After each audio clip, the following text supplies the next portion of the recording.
Hello बच्चों, चलिए प्रश्न को समझते हैं। किसी अवतल दर्पण के लिए सूत्र 1/f बराबर 1/u धन 1/v की स्थापना कीजिए और यहाँ संकेतों के सामान्य अर्थ हैं।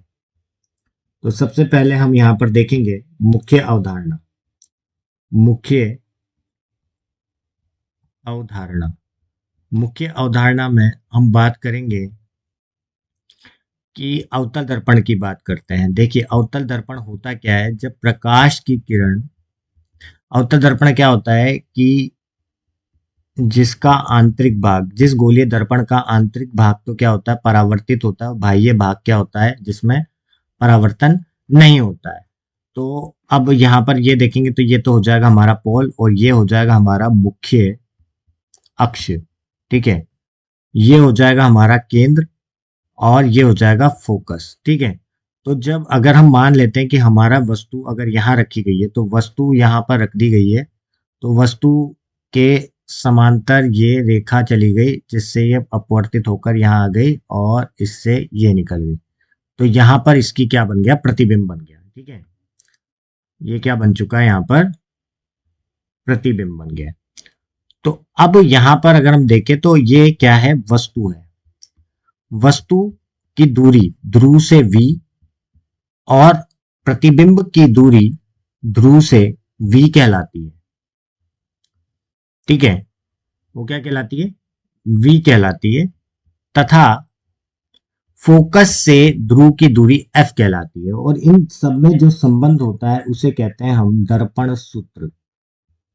दर्पण सूत्र वो किसके बराबर होता है? 1/f बराबर 1/v धन 1/u के बराबर होता है। ठीक है, और यहाँ पर संकेतों में अगर हम देखेंगे तो u का मान यहाँ पर ऋणात्मक है, v का। अगर हम यहाँ पर देखते हैं, चिन्ह को देखते हैं, तो चिन्ह के निकालने के लिए आपतन कोण की दिशा में अगर हम जाते हैं, आपतित किरण की दिशा में जब हम जाते हैं, आपतित किरण की दिशा में हम धनात्मक यूज का उपयोग करेंगे।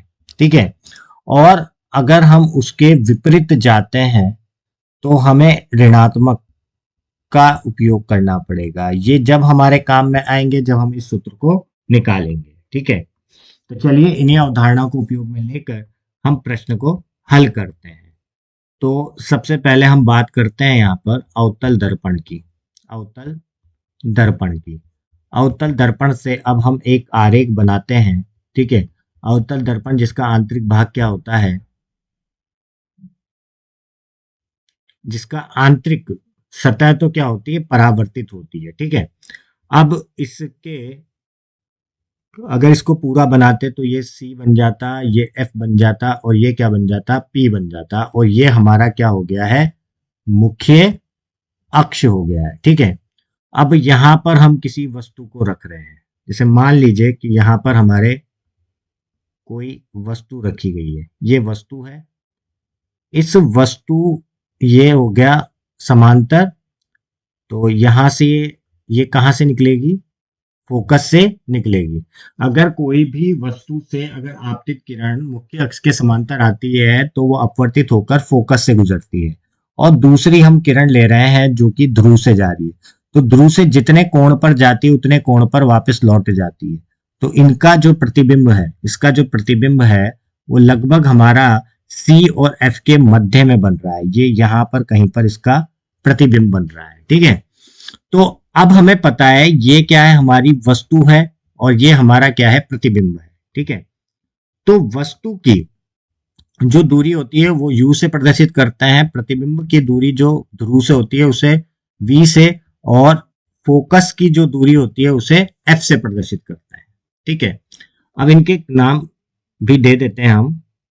देखिए, ये तो हो गया, वस्तु को तो हमने ए बी और प्रतिबिंब को ए डैश बी डैश और इस भाग को m, और ये तो हमारा p है। ठीक है, अब हम यहाँ पर लेंगे कोण। ठीक है, कोण नहीं, हम लेंगे त्रिभुज। त्रिभुज के आधार पर अब हम दर्पण सूत्र को निकालेंगे। तो पहला हम यहाँ पर त्रिभुज ले रहे हैं। एक तो हम ले रहे हैं ए बी पी, हम ले रहे हैं त्रिभुज ए बी पी, और हम ले रहे हैं एवं ए डैश बी डैश पी। ठीक है, और हमने क्या ले लिया? ए डैश बी डैश पी। अब ये दोनों जो त्रिभुज हैं ये एक दूसरे के सर्वांग सम है। तो हम यहां से क्या लिख सकते हैं, हम लिख सकते हैं ए बी बटे ए डैश बी डैश, मतलब इनकी जो भुजाएं हैं, इनके जो इन भुजाओं का अनुपात क्या होंगे, इनकी सर्वांग सम भुजाओं के अनुपात क्या होंगे, एक दूसरे के क्या होंगे, बराबर होंगे। तो ए बी बटे ए डैश बी डैश बराबर हो जाएगा बी पी बटे बी डैश पी के। तो ये बन गई है हमारी समीकरण प्रथम। ठीक है, अब हम लेते हैं द्वितीय। कुछ और हम यहाँ पर त्रिभुज लेते हैं। तो त्रिभुज हम यहाँ पर ले रहे हैं, हम ले रहे हैं ए डैश बी डैश एफ एवं हम ले रहे हैं एक एम पी और एफ, त्रिभुज एम पी और एफ। देखिए बच्चों, हम इसको 90 डिग्री लगभग यहाँ पर जो हम यहाँ पर इसको 90 डिग्री ही मान के चलेंगे। मतलब यहाँ पे मान लीजिए कि एन पॉइंट है और एन बिंदु और पी बिंदु दोनों को एक ही मानते चलेंगे, तो ये भी क्या हो जाएगा, एक समकोण त्रिभुज हो जाएगा। ठीक है, तो ये भी सर्वांग सम है, तो हम इसमें भी लिख सकते हैं, हम लिख सकते हैं, क्या लिख सकते हैं, हम लिख सकते हैं एम एम एम एन या लिखूं या एम पी लिखूं, बात एक ही है, बटे ए डैश बी डैश बराबर हो जाएगा किसके, एफ पी लिखूं या एफ एन लिखूं, एफ एन बटे बी डैश एफ के हो जाएगा।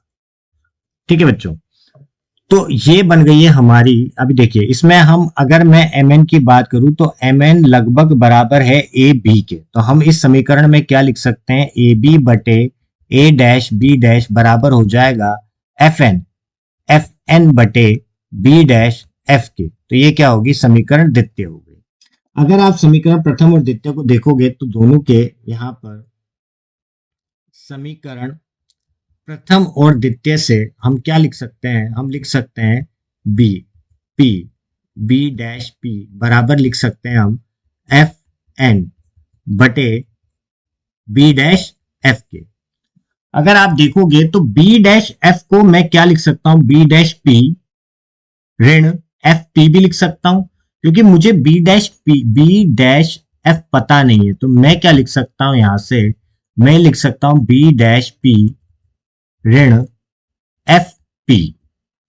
और बी डैश पी जो है, अब हम यहां पर सबों के नाम लिखेंगे। जैसे बी पी है वो किसके बराबर है, यू के बराबर है। बी डैश पी है वो किसके बराबर है, वी के बराबर है। बी डैश एफ है वो किसके बराबर है, बी डैश एफ। तो वो तो हमें निकालना है। ठीक है, एफ एन की अगर हम बात करें तो एफ एन किसके बराबर है, वो एफ के बराबर है। अब इनके हम, और बी डैश पी किसके बराबर है, बी डैश पी वी के बराबर है। एफ पी किसके बराबर है,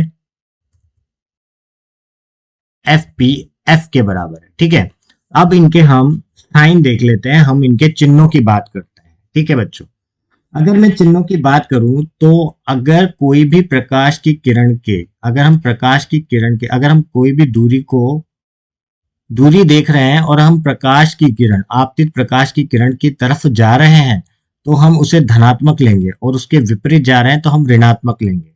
तो देखते हैं सबसे पहले, देखिए अगर आप u की बात करोगे तो u भी यहाँ पर ऋणात्मक होगा, v भी ऋणात्मक होगा, f भी ऋणात्मक होगा, क्योंकि हम विपरीत जा रहे हैं किसके, आपतित किरण के। ठीक है, तो यहाँ पर ये तीनों क्या होंगे, ऋणात्मक होंगे। तो ये ऋणात्मक हो गया, ये ऋणात्मक हो गया, ये भी ऋणात्मक होगा, ये भी ऋणात्मक होगा, और ये भी ऋणात्मक होगा। अब इनको हम यहाँ पर रख देंगे।